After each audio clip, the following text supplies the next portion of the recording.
नमस्कार दोस्तों, कविता Yadav YouTube channel पर आप सभी का स्वागत है।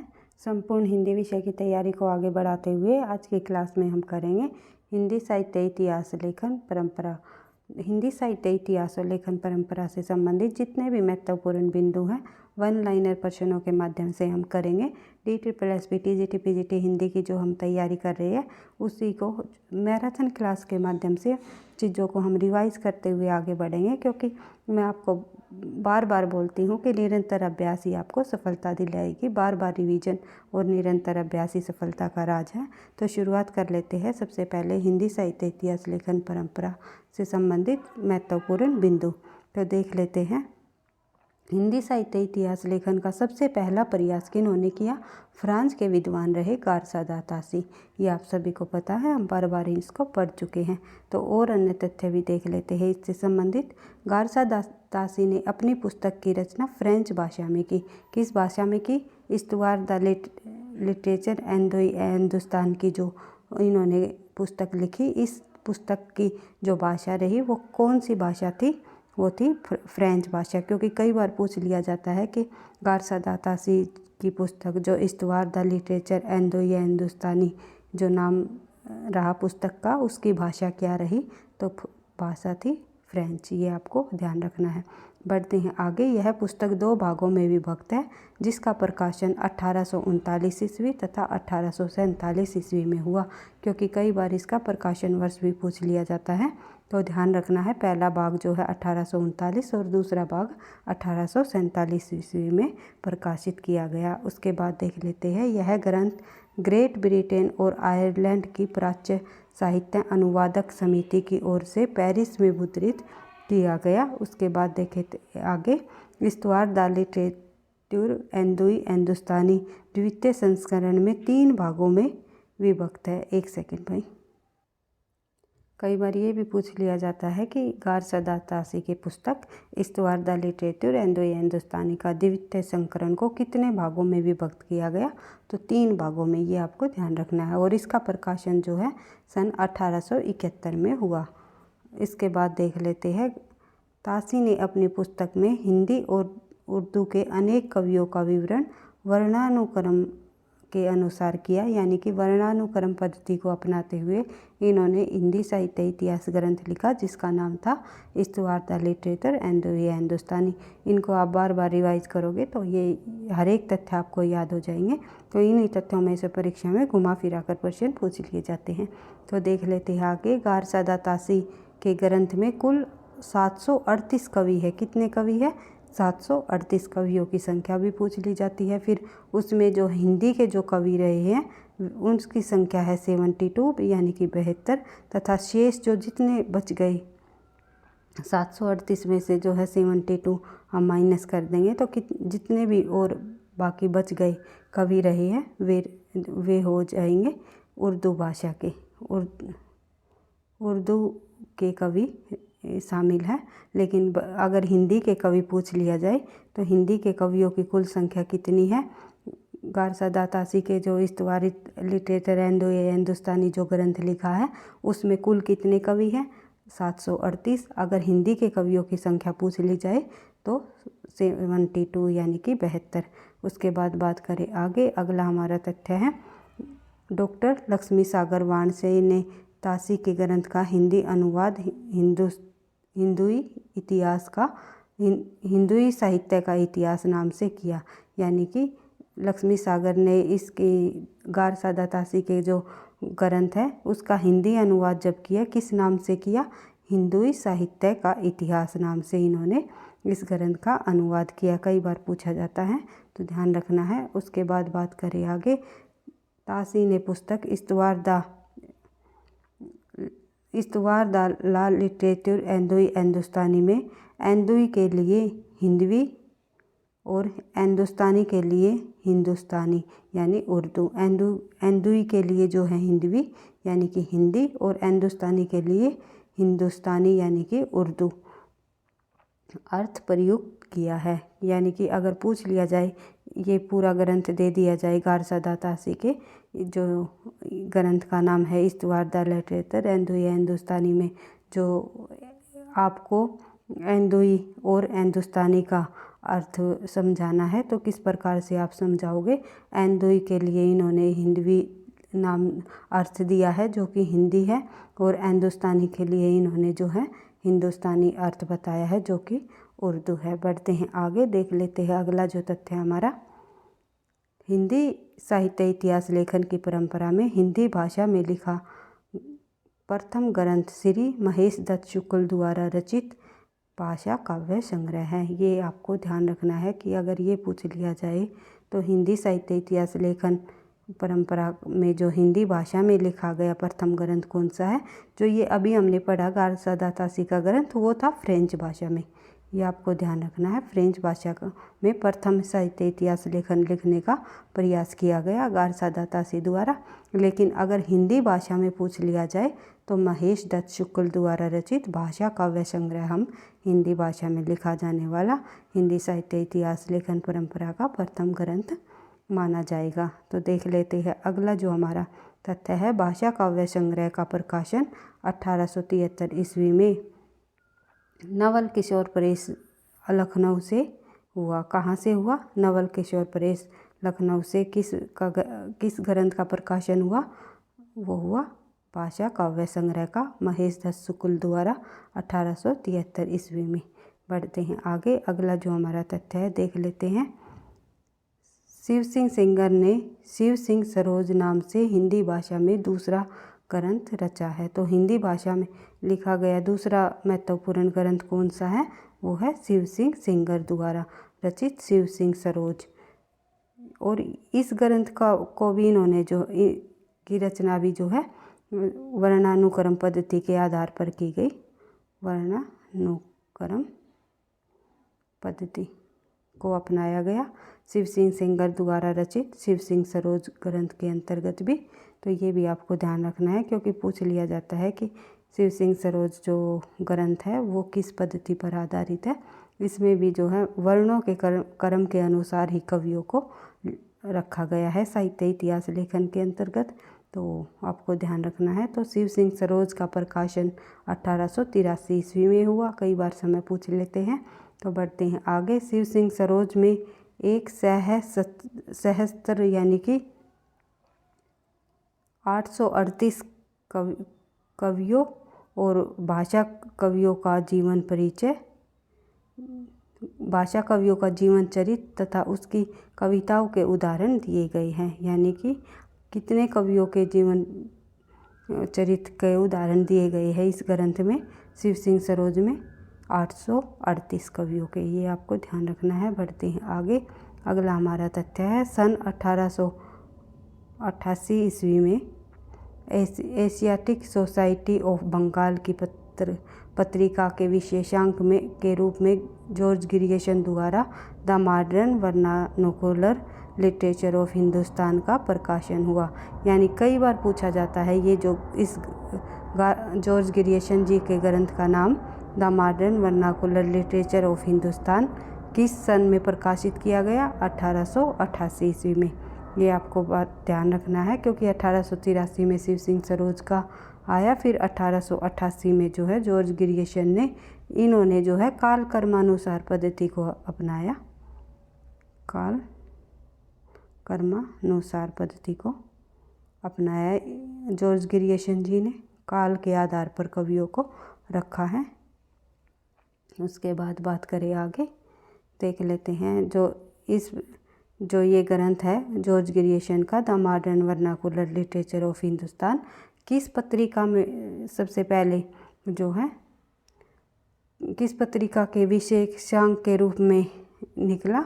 ये सोसाइटी ऑफ बंगाल की पत्रिका के रूप में। उसके बाद बात करें आगे, अगला जो हमारा तथ्य है, एक सेकंड भाई। उसके बाद देख लेते हैं अगला जो हमारा तथ्य है। जॉर्ज ग्रियर्सन द्वारा रचित the modern vernacular literature of Hindustan को सच्चे अर्थों में हिंदी साहित्य का पहला इतिहास माना जाता है। अगर ये पूछ लिया जाए हिंदी साहित्य का इतिहास का जो है पहला इतिहास किसे माना जाता है, तो वो रहेगा जॉर्ज ग्रियर्सन द्वारा the modern vernacular literature of Hindustan. जो कि अगर प्रयास की बात आ जाए कि किसने प्रयास किया सबसे पहले हिंदी साहित्य इतिहास लिखने का, वो हो जाएगा जॉर्ज गार्सा दा तासी। अगर ये पूछ लिया जाए हिंदी साहित्य इतिहास लेखन परंपरा का प्रथम ग्रंथ कौन सा माना जाता है काल कर्मानुसार पद्धति के आधार पर, तो वो हो जाएगा the modern vernacular literature of Hindustan. ये आपको ध्यान रखना है। जॉर्ज ग्रियर्सन ने अपने ग्रंथ में 952 कवियों को शामिल किया है। कितने कवियों को शामिल किया है? 952 कवियों को, ये आपको ध्यान रखना है। और उसके बाद ग्रियर्सन ने अपने ग्रंथ में 952 कवियों को शामिल किया है। और डॉक्टर किशोरी लाल गुप्त ने the modern vernacular literature of Hindustan का हिंदी साहित्य का प्रथम इतिहास शीर्षक से हिंदी अनुवाद किया। लक्ष्मी सागर ने जो गार्सा दा तासी के हिंदी से इतिहास ग्रंथ का अनुवाद किया था हिंदी में, और जो है डॉक्टर किशोरी लाल गुप्त ने जो है जॉर्ज ग्रियर्सन के साहित्य इतिहास का हिंदी में अनुवाद किया है। और किस नाम से किया है? हिंदी साहित्य का प्रथम इतिहास नाम से जो है किशोरी लाल गुप्त जी ने the modern vernacular literature of Hindustan का हिंदी में अनुवाद किया है, जिसका प्रकाशन 1957 ईस्वी में हुआ। ये भी आपको ध्यान रखना है। पुस्तकों को माध्यम से हम जो है रिवीजन करते हुए हर एक तथ्यों को चलेंगे, क्योंकि नोट्स के आधार पर कई पुस्तकों के संग्रह के नोट्स के आधार पर तो हम कर ही रही है, साथ साथ जो है एक एक पुस्तक को लेकर भी हम तथ्यों को करेंगे, क्योंकि कहीं से भी परीक्षा में प्रश्न पूछा जा सकता है कि पता नहीं चलता कि किस प्रकार से कौन सा तथ्य पूछ लिया जाए। तो हमें एक बुक से जो है वे सभी तथ्य नहीं मिल पाएंगे, जो हम ये कहें कि एक बुक से ही हम अपनी तैयारी को जो है पूरी संपूर्ण कर लेंगे।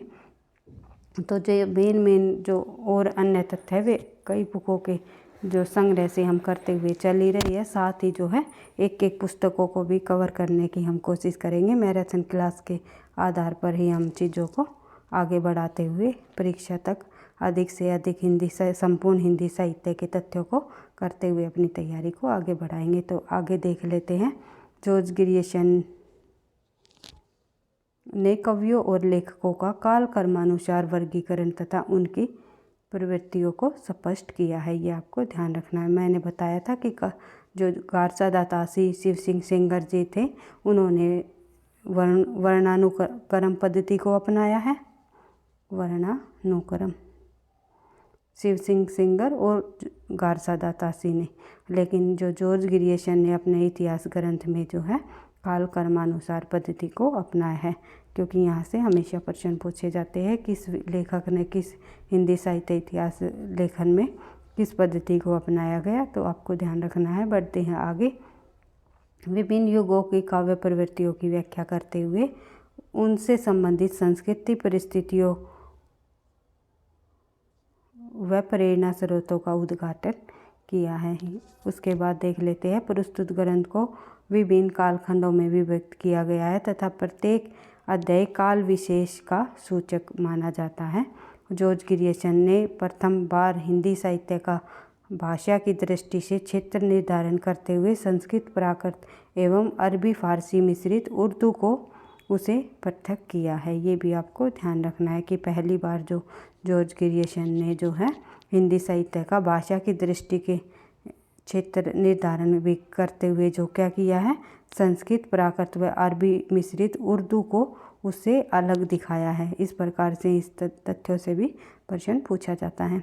तो देख लेते हैं अगला जो हमारा तथ्य है। हिंदी साहित्य के विकास क्रम का निर्धारण चारण काव्य, धार्मिक काव्य, प्रेम काव्य, दरबारी काव्य के रूप में किया है। इन्होंने जो है जॉर्ज ग्रियर्सन ने अलग अलग कालखंडों में हिंदी साहित्य के इतिहास को बांटा है, जिसमें कि चारण काव्य, जिसमें कि जो कि आदिकाल के नाम से जाना जाता है। इसी प्रकार धार्मिक काव्य, प्रेम आख्यान काव्य, दरबारी काव्य और भी अन्य जो कालखंडों में उन्होंने बांटा है, वे हम जो है कंप्लीट करते हुए आगे आने वाले तथ्यों में हम कर लेंगे। तो देख लेते हैं आगे। अगला जो हमारा तथ्य है, 16वीं व 17वीं शताब्दी के युग यानी कि भक्ति काल को हिंदी का स्वर्ण युग माना है। कई बार परीक्षा में पूछा जाता है हिंदी का स्वर्ण युग किसने कहा है? हिंदी का जो भक्ति काल को हिंदी काव्य का स्वर्ण युग किन्होंने माना है? भक्ति काल को स्वर्ण युग नाम से किन्होंने पुकारा है या किसने स्वर्ण युग की संज्ञा दी है? तो विद्वान है जॉर्ज ग्रियर्सन। अगर स्वर्ण काल पूछ लिया जाए, स्वर्ण काल किन्होंने कहा है? तो श्याम सुंदर दास ने स्वर्ण काल नाम दिया है, स्वर्ण युग नाम दिया है जॉर्ज ग्रियर्सन ने। अगर ऑप्शन में इन दोनों में से एक हो, श्याम सुंदर दास या जॉर्ज ग्रियर्सन, तो आपको अगर जॉर्ज ग्रियर्सन ऑप्शन में न दिया गया हो तो श्याम सुंदर दास आप आंसर लगा सकते हो, क्योंकि किसी बुक में आपको देखने को मिलेगा कि भक्ति काल को स्वर्ण युग का संज्ञा दी है श्याम सुंदर दास ने, भक्ति काल को स्वर्ण युग कहा है जॉर्ज ग्रियर्सन ने। दोनों विद्वानों ने ही भक्ति काल को स्वर्ण युग या स्वर्ण काल माना है। इस प्रकार से आप एक एक तथ्यों को समझते हुए चलना है, कन्फ्यूजन नहीं होना। अगर दोनों ही ऑप्शन में हो, तो दोनों विद्वान ऑप्शन में हो, जॉर्ज ग्रियर्सन व जो श्याम सुंदर दास, तो आपको प्रश्न को ध्यान से पढ़ लेना है कि पूछा क्या गया है। स्वर्ण युग पूछा हुआ है या स्वर्ण काल पूछा हुआ है? एक है स्वर्ण युग, एक सेकंड भाई,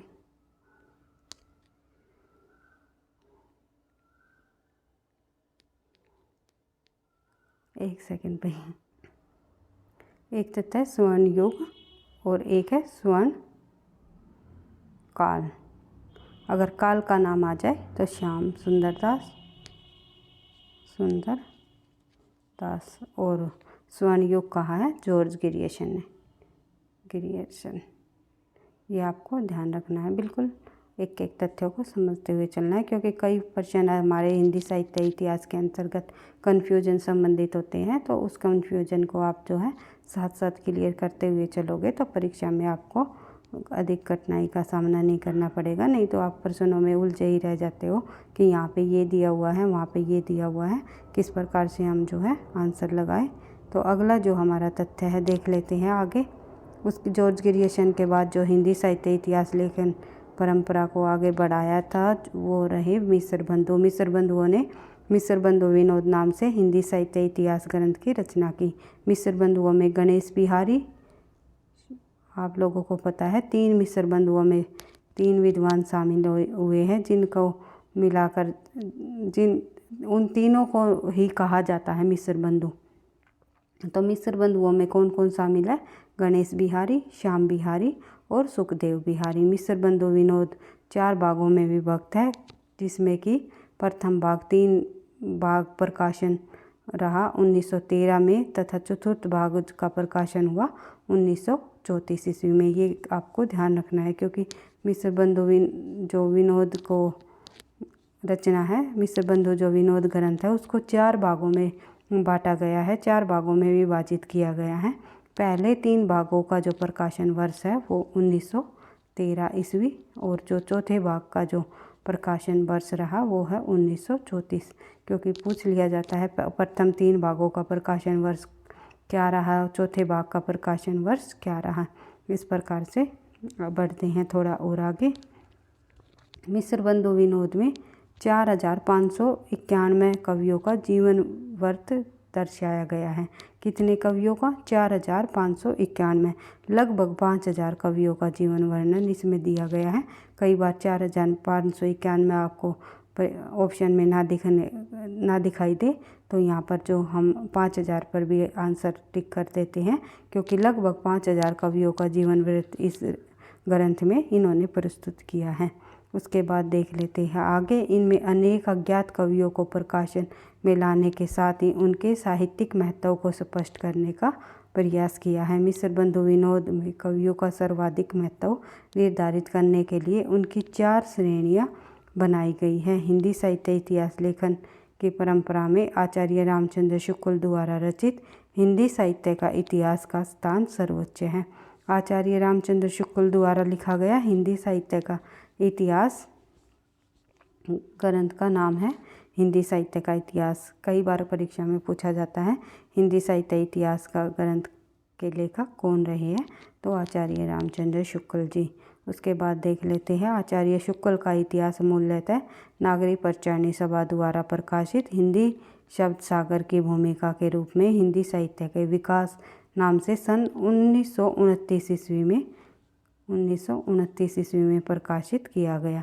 हिंदी साहित्य का इतिहास में 1000 कवियों और लेखकों को शामिल किया गया है। कितने कवियों को? लगभग 1000 कवियों और लेखकों को इस ग्रंथ में जो है इस हिंदी साहित्य इतिहास के अंतर्गत शामिल किया गया है। कई बार परीक्षा में ये प्रश्न भी देखने को हमें मिला है कि आचार्य रामचंद्र शुक्ल द्वारा नागरिक पंचानी सभा द्वारा प्रकाशित हिंदी शब्द सागर की भूमिका के रूप में जो है नाम दिया गया हिंदी साहित्य इतिहास के ग्रंथ को, उसका क्या नाम रहा? तो हिंदी साहित्य का विकास नाम से इस ग्रंथ को प्रकाशित किया गया 1929 ईस्वी में।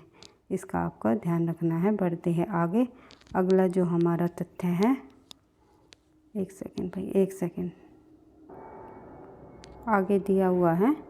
आचार्य रामचंद्र शुक्ल ने शिव सिंह सेंगर, जॉर्ज ग्रियर्सन, मिस्र बंधुओं के इतिहास में कवि वृत्त संग्रह संज्ञा से अभिहित किया है। आचार्य रामचंद्र शुक्ल ने जो है शिव सिंह सेंगर, जॉर्ज ग्रियर्सन तथा मिस्र बंधुओं के इतिहास को किस संज्ञा से अभिहित किया है? कवि वृत्त संग्रह से। कई बार पूछ लिया जाता है कि इन्होंने जो है शिव सिंह सेंगर, ग्रियर्सन और मिस्र बंधुओं के इतिहास को कवि वृत्त संग्रह से नाम से अभिहित किया है। तो ये किया है आचार्य रामचंद्र शुक्ल जी ने, जिन्होंने हिंदी साहित्य के इतिहास ग्रंथ की रचना की है। हिंदी साहित्य का इतिहास ग्रंथ हिंदी साहित्य के विकास नाम से 1929 ईस्वी में प्रकाशित किया गया हिंदी शब्द सागर भूमिका के रूप में। बढ़ते हैं आगे, देख लेते हैं अगला जो हमारा तथ्य है। आचार्य रामचंद्र शुक्ल के कथन भी देख लेते हैं, क्योंकि कई बार परीक्षाओं में शुक्ल से संबंधित कथन भी पूछ लिए जाते हैं। तो इतिहास से संबंधित उनका जो ये कथन है हम बार बार जो है रिवाइज भी कर चुके हैं, फिर एक बार फिर देख लेते हैं, क्योंकि तथ्यों को बार बार रिवाइज करने से हमारी जो है कन्फ्यूजन भी दूर होती है और हमें अच्छे से याद भी रह पाते हैं। देख लेते हैं शुक्ल ने क्या लिखा इतिहास के संबंध में, कि इतिहास क्या है, क्या बताया शुक्ल जी ने। जबकि प्रत्येक देश का साहित्य वहाँ की जनता की चित्तवृत्ति के संचित प्रतिबिंब होता है। यानी कि ये प्रत्येक, यहाँ से हमारा कथन देखने को मिलता है कि प्रत्येक देश का साहित्य वहाँ की जनता की चित्तवृत्ति का संचित प्रतिबिंब होता है। तब यह निश्चित है कि जनता की चित्तवृत्ति के परिवर्तन के साथ साथ साहित्य के स्वरूप में भी परिवर्तन होता चला जाता है, और आदि से अंत तक इन्हीं चित्तवृत्तियों की परंपरा को परखते हुए साहित्य परंपरा के साथ उसका सामंजस्य दिखाना ही साहित्य का इतिहास कहलाता है। ये परिभाषा दी है आचार्य रामचंद्र शुक्ल जी ने साहित्य इतिहास ग्रंथ की, कि साहित्य के इतिहास की, कि साहित्य का इतिहास क्या होता है, किसे कहते हैं हिंदी साहित्य का इतिहास। तो साहित्य इतिहास का उन्होंने बताया है कि वहाँ की जनता की चित्तवृत्ति का संचित प्रतिबिंब बताया है उन्होंने।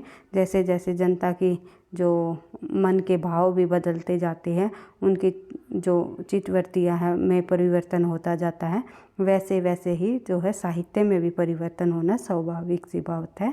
जो ये सभी बात कही है आचार्य रामचंद्र शुक्ल ने, और ये बात सही भी है। तत्कालीन समाज की परिस्थिति, धार्मिक हो या जो राजनीतिक हो या किसी भी प्रकार की परिस्थिति हो वहाँ तत्कालीन समाज की, तो उसी प्रकार का साहित्य लिखा जाता है। जब वहाँ लेखक लिखने बैठते हैं तो उस समाज के मन के जो मनुष्य हैं उनके मन के अंदर क्या विचार चल रही है, क्या वहाँ की परिस्थिति है, ये सभी जो है अपने साहित्य इतिहास ग्रंथ में अपनी रचनाओं में कवि लिखते हैं। यही बात इन्होंने बताई है आचार्य रामचंद्र शुक्ल जी ने, कि मैं वहाँ की जनता की जो है चित्तवृत्तियों का जो संचित प्रतिबिंब होता है, जैसे जैसे जो जनता के विचार बदलते हैं तो साहित्य की में भी जो है परिवर्तन होता चला जाता है। बढ़ते हैं आगे। अगला जो हमारा तथ्य है देख लेते हैं। सर्वप्रथम आचार्य रामचंद्र शुक्ल ने साहित्य इतिहास की आलोचना से पृथक किया तथा अपने विकासवादी एवं वैज्ञानिक दृष्टिकोण का परिचय दिया। यानी विकासवादी व वैज्ञानिक दृष्टिकोण को अपनाया? आचार्य रामचंद्र शुक्ल जी ने। उन्होंने साहित्य इतिहास को आलोचना से जो है अलग किया और अपने विकासवादी व वैज्ञानिक दृष्टिकोण का परिचय दिया। फिर देख लेते हैं आगे अगला जो हमारा तथ्य है। उसके बाद देख लेते हैं आचार्य रामचंद्र शुक्ल ने काल विभाजन के अंतर्गत हिंदी साहित्य के 900 वर्षों के इतिहास में 4 स्पष्ट काल खंडों को विभक्त किया है। शुक्ल जी ने भक्ति काल को 4 भागों या 4 शाखाओं में बांटकर उसे सर्वप्रथम शुद्ध दार्शनिक व धार्मिक आधार पर प्रतिष्ठित किया है। तो भक्ति काल को इन्होंने आचार्य रामचंद्र शुक्ल ने किस आधार पर बांटा है, ये आप जो है चार्ट के माध्यम से आप देख सकते हो। भक्ति काल को 2 भागों में बांटा गया है, निर्गुण काव्य धारा और सगुण काव्य धारा। निर्गुण काव्य धारा के अंतर्गत ज्ञानाश्री शाखा और प्रेमाश्री शाखा। फिर है हमारा सगुण काव्य धारा के अंतर्गत जो है राम भक्ति शाखा और कृष्ण भक्ति शाखा। इस प्रकार से जो है आचार्य रामचंद्र शुक्ल जी ने हिंदी साहित्य इतिहास के भक्ति काल को विभाजित किया है। वैसे तो हिंदी साहित्य इतिहास को आदिकाल, भक्ति काल, रीतिकाल और आधुनिक काल में बांटा गया है, लेकिन आचार्य रामचंद्र शुक्ल जी ने जो है भक्ति काल को बांटा है। सबसे पहले आदिकाल को उन्होंने वीर गाथा काल नाम दिया। फिर जो है भक्ति काल को भी 2 भागों में बांटा, पूर्व मध्यकाल, उत्तर मध्यकाल, यानी कि उसके बाद जो है भक्ति काल को उन्होंने पूर्व मध्यकाल कहा और रीतिकाल को उन्होंने उत्तर मध्यकाल कहा। फिर आधुनिक काल को उन्होंने गद्य काल की संज्ञा दी है आचार्य रामचंद्र शुक्ल ने। इस प्रकार से हर एक काल को आचार्य रामचंद्र शुक्ल ने क्या नाम दिया है, जब हम एक एक काल को पढ़ेंगे तो उनको हम समझ लेंगे शुक्ल जी द्वारा दिया गया इस कालखंड का क्या नाम रहा। उसके बाद देख लेते हैं आगे। आचार्य रामचंद्र शुक्ल ने इतिहास में पहली बार कवियों और साहित्यकारों के जीवन चरित्र संबंधी इतवर्ती के स्थान पर उनकी रचनाओं के साहित्यिक मूल्यांकन की प्रमुखता भी दी है। उसके बाद देख लेते हैं आगे। अगला हमारा तथ्य है एडविन ग्रिप्स महोदय ने सन 1917 में अंग्रेजी भाषा में ए स्केच ऑफ हिंदी लिटरेचर नाम से हिंदी साहित्य का इतिहास हिंदी साहित्य का एक संक्षिप्त इतिहास ग्रंथ लिखा है। किन्होंने? एडविन ग्रिप्स ने। इनके ग्रंथ का क्या नाम रहा? ए स्केच ऑफ हिंदी। इस पर ए स्केच ऑफ हिंदी लिटरेचर नाम से जो इन्होंने ग्रंथ लिखा है वो है एडविन ग्रिप्स का। पूछ लिया जाता है और किस सन में? 1917 में। इन्होंने हिंदी साहित्य इतिहास के ग्रंथ को 5 विभाग किए हैं। सन 1920 में EFK ने अंग्रेजी भाषा में ए हिस्ट्री ऑफ हिंदी लिटरेचर नाम से एक इतिहास ग्रंथ लिखा है। ये पाश्चात्य विद्वान रहे हैं, तो इन्होंने जो है उन्होंने भी जो साहित्य इतिहास ग्रंथ लिखने का प्रयास किया है। तो किस किस नाम से अंग्रेजी भाषा में जो ग्रंथ लिखा है वो नाम आपके सामने है, क्योंकि परीक्षा में पूछ लिए जाते हैं। ए हिस्ट्री ऑफ लिटरेचर किसका ग्रंथ है, या फिर मिलान में ही प्रश्न पूछ लिया जाता है। इस प्रकार आपको हर एक तथ्यों को देख लेना है, क्योंकि जो हमारी ये प्रमुख इम्पोर्टेंट जो पुस्तक है हमारे ऑथेंटिक हिंदी साहित्य का इतिहास, जैसे रामचंद्र शुक्ल का हुआ, डॉक्टर नगेंद्र का हुआ, तो उनमें भी जो है इनकी चर्चा की हुई है। उनमें भी बताया हुआ है कि इन पाश्चात्य इतिहास लेखकों ने इस ग्रंथ की रचना की है। तो हमें हर एक तथ्यों को देख लेना है, क्योंकि परीक्षा में हिंदी साहित्य इतिहास की जब बात आ जाए तो जो संपूर्ण हिंदी साहित्य के किसी भी तथ्य को पूछ सकते हैं, क्योंकि कंपटीशन की परीक्षाएं ऐसी ही होती हैं। तो कहीं से कुछ भी पूछा जा सकता है। ऐसा नहीं है कि केवल एक बुक से ही आपको तथ्य देखने को मिलेंगे, या फिर जो है आप अगर मोटा मोटा भी कर लोगे तो भी आपका हो जाएगा। मैं बिल्कुल नहीं कहती, मैं हार्ड वर्क के साथ जो है स्मार्ट वर्क करने में विश्वास रखती हूँ कि हार्ड वर्क करते हुए चीज़ों को, तथ्यों को बार बार रिवाइज करते हुए जो हमारे पास जो है मुख्य पुस्तकें हैं जहाँ से हमेशा परीक्षाओं में प्रश्न देखने को मिले हैं, उन पुस्तकों को भी हम जो है करते हुए आगे बढ़ेंगे। तो देख लेते हैं अगला जो हमारा तथ्य है। तजकरिया ई सुराई हिंदी, जो तजकरिया ई सुराई हिंदी जो है नाम से ग्रंथ मौलवी करीमुद्दीन जी ने लिखा और किस सन में? 1848 ईस्वी में। ये भी पूछ लिया जाता है कई बार। देख लेते हैं आगे। इनमें कुल कवियों की संख्या 1004, जिसमें हिंदी के 62 कवियों। इस ग्रंथ में प्रथम काल क्रम का जो है ध्यान रखा गया है। प्रथम बार जो काल क्रम का ध्यान किस ग्रंथ में रखा गया है? वो रखा गया है जो है तज़किरा-ए-शुअरा हिंदी 1848 ईस्वी में। उसके बाद जो 1888 ईस्वी में ग्रंथ आया गारसादा तासी, उन्होंने काल क्रमानुसार जो पद्धति को अपनाया तो था, लेकिन उससे पहले जो है 1848 में जो है करीमुद्दीन द्वारा जो है लिख दिया गया था कालक्रम अनुसार पद्धति के आधार पर ग्रंथ। तो पहली बार कालक्रम अनुसार जो ध्यान दिया गया है कालक्रम को आधार मानकर, तो वो रहे हैं करीमुद्दीन जी, जिसमें 62 हिंदी के केवल इसमें 62 कवि है और जो है 1004 कवियों का इसमें विवरण दिया गया है। उसके बाद बात करें आगे। हजारी प्रसाद द्विवेदी ने 3 इतिहास ग्रंथों की रचना की है। उनके 3 इतिहास ग्रंथ कौन कौन से रहे हैं हजारी प्रसाद द्विवेदी जी के? ये देख लेते हैं। हिंदी साहित्य की भूमिका कब लिखी उन्होंने? 1940 ईस्वी में। फिर है हिंदी साहित्य इतिहास का उद्भव और विकास 1952 ईस्वी में। और हिंदी साहित्य का आदिकाल 1952 में। आई होप आपको जो है अच्छे से समझ आ रहा होगा और चीज़ों की तथ्यों की जो है रिवीजन भी आपकी अच्छे से हो रही है, क्योंकि आगे बढ़ते हुए जो हम चल ही रहे हैं, साथ साथ हम जो है भक्ति काल के जो हम हिंदी साहित्य इतिहास के गद्य खंड की भी शुरुआत करने वाले हैं अभी। फिर अधिक से अधिक प्रश्नों का अभ्यास करते हुए अपनी तैयारी को आगे बढ़ाएंगे, जैसे कि उपन्यास के प्रश्न, कहानी के, निबंध के, नाटक के, गद्य विधाओं से संबंधित। वैसे तो मैं काफ़ी सारे प्रश्न करा भी चुकी हूँ, लेकिन टॉपिक वाइज भी हम अधिक से अधिक प्रश्नों को करेंगे तथ्यों को समझते हुए। साथ साथ जो हम किसी एक पुस्तक को आधार मान करके जितना भी हम पीछे पढ़ चुके हैं उसकी भी जो है मैराथन क्लास के माध्यम से रिवीजन करते हुए चलेंगे। तो आई होप आपको ये जो हमारा करने का जो तरीका है तो आपको पसंद आ रहा होगा, क्योंकि इससे हम आगे भी बढ़ते हुए चल रहे हैं और साथ साथ अधिक से अधिक जो है प्रश्नों का अभ्यास भी हम कर ही रहे हैं विद सॉल्यूशन के साथ। एक सीरीज हमारी चली हुई है विद सॉल्यूशन के साथ अभ्यास प्रश्नों के। लगभग हमने 550 के लगभग हम प्रश्नों को कर चुके हैं। तो और भी लगभग 1000 प्रश्नों को हमने करने का टारगेट बनाया। केवल 1000 प्रश्नों को हम इस तरह से करेंगे कि संपूर्ण हिंदी साहित्य का जो इम्पोर्टेंट तथ्य है वे उन प्रश्नों के माध्यम से ही हमारे कंप्लीट हो जाएंगे। तो अधिक पढ़ने से ज़्यादा है कि हम बार बार तथ्यों को रिवाइज करते हुए करें। आई होप आपको वीडियो पसंद आई होगी, तो आप प्लीज़ लाइक कर देना, क्योंकि आपके लाइक से और कमेंट से ही मुझे नेक्स्ट क्लास बनाने का मोटिवेशन मिलता है। तो देख लेते हैं आगे, थोड़ा सा और कर लेते हैं इससे संबंधित। फिर नेक्स्ट क्लास में जो है हम नेक्स्ट टॉपिक को भी इसी तरह रिवाइज करेंगे।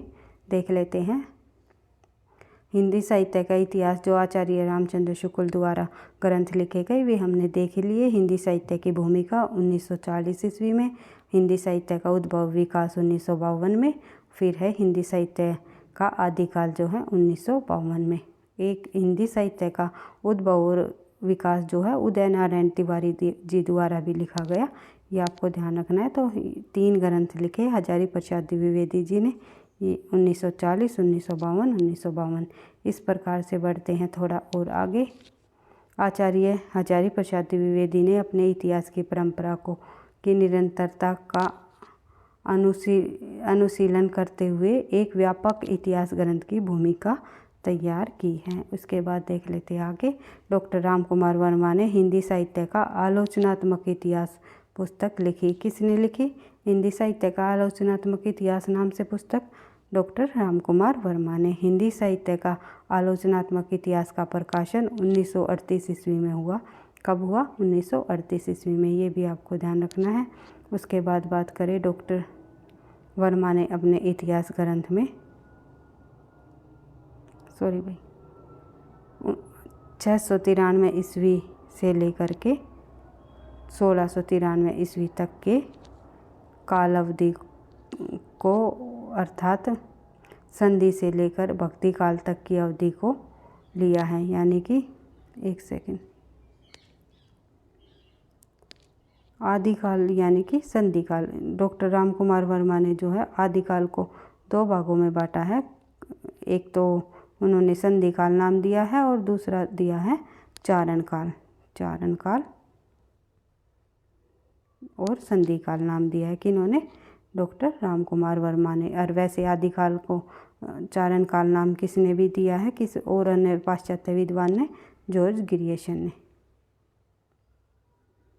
ये आपको ध्यान रखना है क्योंकि परीक्षा में पूछा जाता है। और ये कहा है इस तथ्य के अंतर्गत डॉक्टर रामकुमार वर्मा ने हिंदी साहित्य का आलोचनात्मक इतिहास ग्रंथ जो लिखा है उसको इन्होंने 2 भागों में बांटा है। कौन कौन, जो कि 1938 में लिखा है। 2 भागों में बांटा है, संधि काल, चारण काल और संधि काल, यानी कि आदिकाल को 2 भागों में बांटा है उन्होंने। और कुल कितने समय तक की काल अवधि को दर्शाया है इसमें, उन्होंने 693 से लेकर 1693 तक की काल अवधि को इसमें दर्शाया है। लगभग 1000 समय को इसमें दर्शाया है। और आगे का काल इन्होंने नहीं लिखा। लगभग ये लगा लो आप, इन्होंने रीतिकाल तक की जो हिंदी साहित्य लेखन अपने आलोचनात्मक इतिहास के अंतर्गत रीतिकाल तक की ही काल को इसमें विवरण दिया है। बढ़ते हैं आगे। अगला जो हमारा तथ्य है, डॉक्टर रामकुमार वर्मा ने संपूर्ण ग्रंथ को 7 प्रकरणों में विभक्त किया है। डॉक्टर रामकुमार वर्मा ने स्वयंभू को अपभ्रंश के सबसे पहले कवि, स्वयंभू को सबसे पहला कवि माना है। किसको? स्वयंभू को। और किन्होंने? डॉक्टर रामकुमार वर्मा ने। किस भाषा का? अपभ्रंश भाषा का। और हिंदी का पहला कवि मानते हुए हिंदी साहित्य, एक सेकंड भाई, हिंदी साहित्य का आरंभ 693 ईस्वी से स्वीकार किया है। ये आपको ध्यान रखना है। यानी कि कहा गया है कि डॉक्टर रामकुमार वर्मा ने जो स्वयंभू है, जो कि अपभ्रंश का पहला कवि है, उसे हिंदी का पहला कवि माना है। भाई सॉरी, बोलते वक्त थोड़ा सा सेंटेंस इधर उधर हो गए, तो ये आपको समझ लेना है। स्वयंभू ने हिंदी का पहला कवि किसे माना है? डॉक्टर रामकुमार वर्मा ने स्वयंभू को हिंदी का पहला कवि माना है। यानी कि स्वयंभू को हिंदी का पहला कवि मानने वाले विद्वान कौन है? डॉक्टर रामकुमार वर्मा। जैसे कि वैसे तो स्वयंभू जी किस भाषा के पहले कवि माने जाते हैं? अपभ्रंश भाषा के। ये आपको ध्यान रखना है। बढ़ते हैं आगे। नागरी पंचाणी सभा से हिंदी साहित्य का वृहद इतिहास का प्रकाशन 16 खंडों में हुआ। नागरी पंचाणी सभा द्वारा भी हिंदी साहित्य इतिहास का जो प्रकाशन हुआ वो कितने खंडों में हुआ? 16 खंडों में। अनेक विद्वानों ने अलग अलग खंडों का संपादन कार्य किया जो निम्नलिखित है। प्रथम खंड, दूसरा खंड, तीसरा खंड, चौथा, 5वां, 6वां, 7वां, 8वां, 9वां, 10वां, 11वां, उसके बाद जो है 13वां, 14वां, 15वां, 16, इस प्रकार से जो है अलग अलग लेखकों ने इसको अलग अलग नाम से संपादित किया है। ये आप देख सकते हो। इसमें जो इतना इम्पोर्टेंट तथ्य नहीं है, ये बहुत परीक्षा में अभी तक तो नहीं पूछा गया, लेकिन आप अगर पढ़ना चाहो तो स्क्रीनशॉट लेकर के इसको रिवाइज कर सकते हो, क्योंकि क्या पता परीक्षा में क्या पूछ लिया जाए। तो इससे मैं ये नहीं कहूँगी ये परीक्षा में पूछा नहीं जाएगा। तो अगर बुक में कोई तथ्य दिया गया है तो आप अवश्य ही रीड कर सकते हो।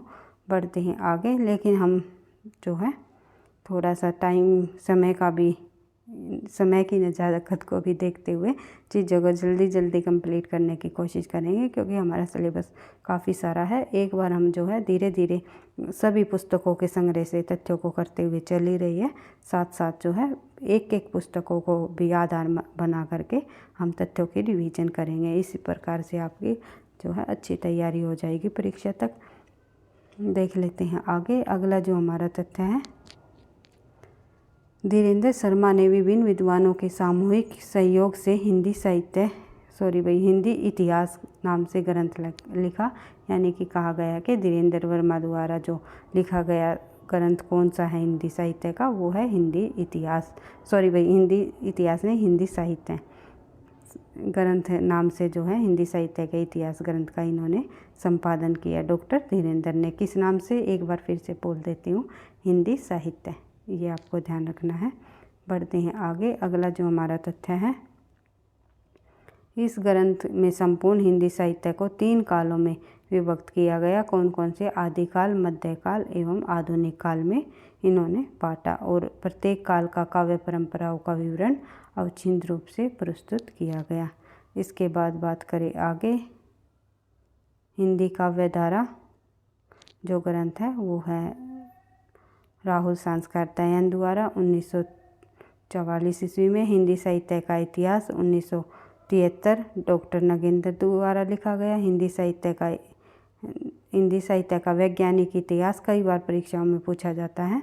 गणपति चंद्र जी द्वारा 2 भागों में बांटा गया। प्रथम भाग और द्वितीय खंड 1965 ईस्वी में ये प्रकाशित किया हुआ। उसके बाद जो है हिंदी साहित्य का अतीत भी 2 भागों में बांटा गया है। आचार्य विश्वनाथ प्रसाद जी का, आचार्य विश्वनाथ प्रसाद मिस्र का है ये भाई, ये आपको ध्यान रखना है। एक विश्वनाथ प्रसाद त्रिपाठी जी भी रहे हैं और एक विश्वनाथ प्रसाद जो है मिस्र भी है, तो आपको ध्यान रखना है। ये हिंदी साहित्य का अतीत ग्रंथ है, ये विश्वनाथ प्रसाद मिस्र जी का है, ना कि त्रिपाठी का। देख लेते हैं आगे, हिंदी साहित्य और संवेदना का विकास राम स्वरूप चतुर्वेदी।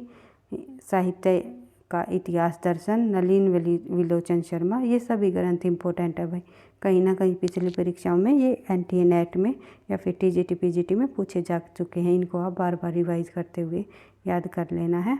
तो देख लेते हैं हिंदी भाषा का विकास, डॉक्टर श्याम सुंदर दास। हिंदी भाषा का और साहित्य, ये भी डॉक्टर श्याम सुंदर दास जी द्वारा रचित है। उसके बाद है हिंदी कोविद रत्नमाला, ये भी डॉक्टर श्याम सुंदर दास जी रचित है।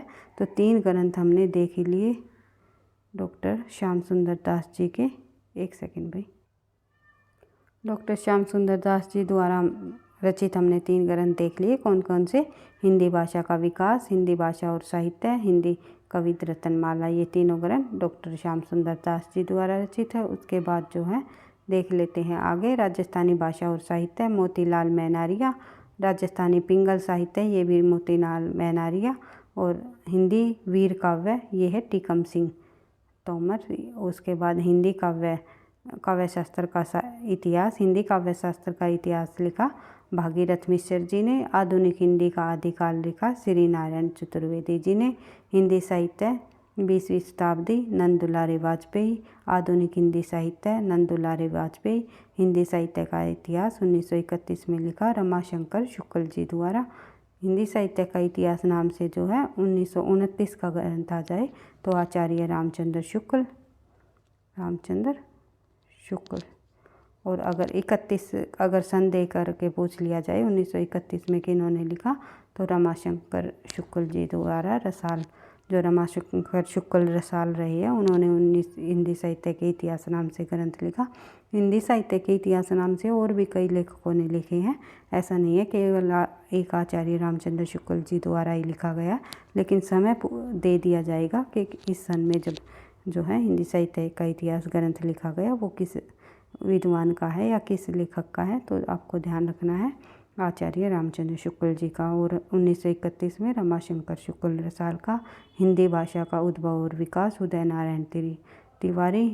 हिंदी साहित्य विमर्श पद्मलाल पन्नालाल बख्शी। उसके बाद जो है कविता कौमुदी राम नरेश त्रिपाठी, कई बार परीक्षा में पूछा जाता है। 1917 में कविता कौमुदी के रचनाकार कौन रहे, राम नरेश त्रिपाठी। भाषा काव्य संग्रह 1873 ईस्वी में महेश दत्त शुक्ल जी द्वारा लिखा गया। उसके बाद देख लेते हैं आगे,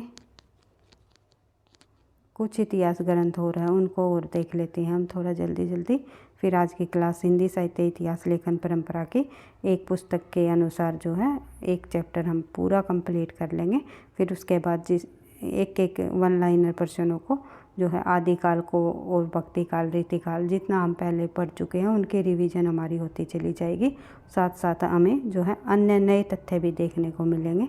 इस प्रकार से हम अपनी तैयारी को धीरे धीरे आगे बढ़ाएंगे। आई होप जो है आपको कम समय में अधिक तथ्य देखने को मिल रहे होंगे कि हम जो है इतना अधिक जो है अपना टाइम भी बीच में एक एक तथ्यों के साथ ज़्यादा नहीं कर रहे क्योंकि हम जो है अधिक समय में कर रहे हो तो आपको जो है समय की भी बचत हो रही होगी। तो वीडियो पसंद आई तो प्लीज़ फिर से मैं आपको बार बार बोलती हूँ लाइक कर देना और कमेंट भी कर दिया करो, क्योंकि आपके लाइक और कमेंट से मुझे नेक्स्ट क्लास बनाने का मोटिवेशन मिलता है। वरना मुझे लगता है कि बच्चों को शायद मेरी द्वारा की गई मेहनत जो है पसंद नहीं आ रही, तो इसलिए थोड़ा सा आप भी समझ सकते हो। देख लेते हैं आगे। हिंदी साहित्य का विवेचनात्मक इतिहास जो है सूर्यकांत शास्त्री जी द्वारा 1930 में। आधुनिक हिंदी साहित्य का इतिहास जो है 1934 में कृष्ण शंकर शुक्ल जी द्वारा। मॉडर्न हिंदी लिटरेचर जो है 1939 ईस्वी में इंद्रनाथ मादन द्वारा। उस खड़ी बोली हिंदी साहित्य का इतिहास लिखा 1941 में ब्रज रतन दास जी द्वारा। आधुनिक हिंदी साहित्य लिखा 1941 ईस्वी में लक्ष्मी सागर वानसरे द्वारा। उसके बाद ब्रज माधुरी सार 1923 ईस्वी में वियोगी हरि द्वारा लिखा गया। हिंदी साहित्य का दूसरा इतिहास 1996 में डॉक्टर बच्चन सिंह जी द्वारा लिखा गया। फिर है हिंदी साहित्य का आधा इतिहास लिखा सुमन राजे ने। हिंदी साहित्य का मौखिक इतिहास लिखा नीलाभ जी ने। उसके बाद हिंदी साहित्य का ओ जलनारी इतिहास लिखा 2013 ईस्वी में नीरजा माधव ने। इस प्रकार से संपूर्ण हिंदी साहित्य इतिहास लेखन परंपरा से संबंधित लगभग हमने सभी तथ्यों को कंप्लीट कर लिया है। तो वीडियो पसंद आई तो आप लाइक करना, दोस्तों के साथ शेयर करना, चैनल पर पहली बार हो तो सब्सक्राइब कर लेना। पढ़ते रहना, आगे बढ़ते रहना। थैंक यू, धन्यवाद।